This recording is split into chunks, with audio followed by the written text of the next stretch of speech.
За Баянзүрх дүүргийн нөгөө Нохотоо хөшөө гэдгээс зүүн тэшээгээ 1 км орчимд байдаг энэ Оч моторс гэдэг байдаг шээ тийм ээ. Энэ байкыг оруулж ирдэг. Оч моторсын шоурумор орно. Энд уг нь ирсэн зорилго бол уг нь нэг юм 10-аад жилийн өмнөх нэг фотон нэг пикап байгаа. Тэрийг их сонирхож ирсэн. Тэгсэн ирээд уулзахад одоо нөгөө эдний машинууд за Оч моторсынх нь оруулж ирж байгаа машинууд ингээд сая би түрүүхэн орж ирээд ярьлаа л да. Ингээ 3 игнэнд хуваацсан юм байна. Онцлогоос нь шалтгаалаад, үнээс нь шалтгаалаад ингэсэн юм байна. За тэгээд би бас л оч дээр ирлээ. Бас л танин мэдхүүн чанартай. Бас л нөгөө хичээл заалгалаа.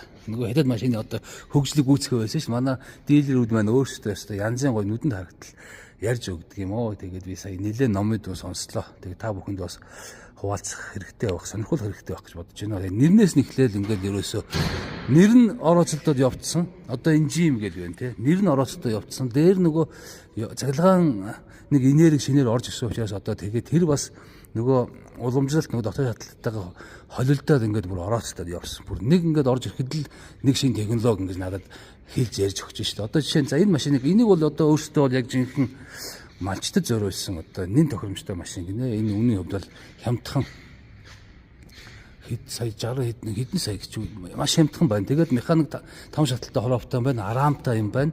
За энэ өөртөө ингээд өндөрлцсөн юм байна. Кимэний тоног хэрэгсээр өндөрлцсөн байгаа юм. Дугуйг нараа солиогүй зүг ахын дугуйгаа солино үстэй гэж байгаа юм байна. За энэ нэрэн дээр их учир байна. За одоо за нөгөө тий нэр орооцолдод яваад байгаа. За Jensen Gym гэж энэ одоо Jiangxi гэдэг нь одоо хотынх нь нэр байх машин үйлдвэрлэж байгаа. За энэ А үсэг нь Isuzu байх юм байна. Тэгээд моторс байх юм байна. За энэ инхээр яадаг вөхөр Isuzu-д одоо холбогдолт ураг барилдсан байх нь ураг барилднаа хэрэг одоо энэ бол нэг жишээ нь 50% Isuzu-гийн оролцоотой ийм машин байгаа юм байна. За тэгэхдээ хажууд нь GMC гэдэг байна. За энэ болохоор одоо ерөөсөө зүсээ хөргсөн Ford гэдэг ингээд ойлгож болно. Бас Ford-ын бараг 50% ч юм уу хэдэн хувийн би бол сайн мэдэхгүй. Ямар ч байсан одоо энэ ингээд энэ машинуудын чинь цаатаад ерөөсөө нөгөө акулууд оролцсон. Нөгөө акулуудын хувьцаа юм эзэмших нь хятад ингээд аваад ингээд өөрсдийнх нь нэрийг бүтээгдэхүүн үйлдвэрлэлээр ингээд бүр оролцоод одоо юу гэдэг нөгөө цус их сайн сэлбээд байгаа юм уу гэх юм уу одоо бүр тийм л юм болж байгаа. За бүр дахиад дээр нь Isuzu Ford 2 оролцсон бас нэг машин аль үлээ. За одоо за тэгээд ийшээгээ явнаа. За ингээд Isuzu моторын хувилбар тэр байгаа юм байна. Энийг Ford гэж та нар баг Ranger гэж ойлгож болно. Энэ бас хямдхан гэж байна. Ерөөсөө энэ сая би буруу тайлбарласан. Тэр энэ байна.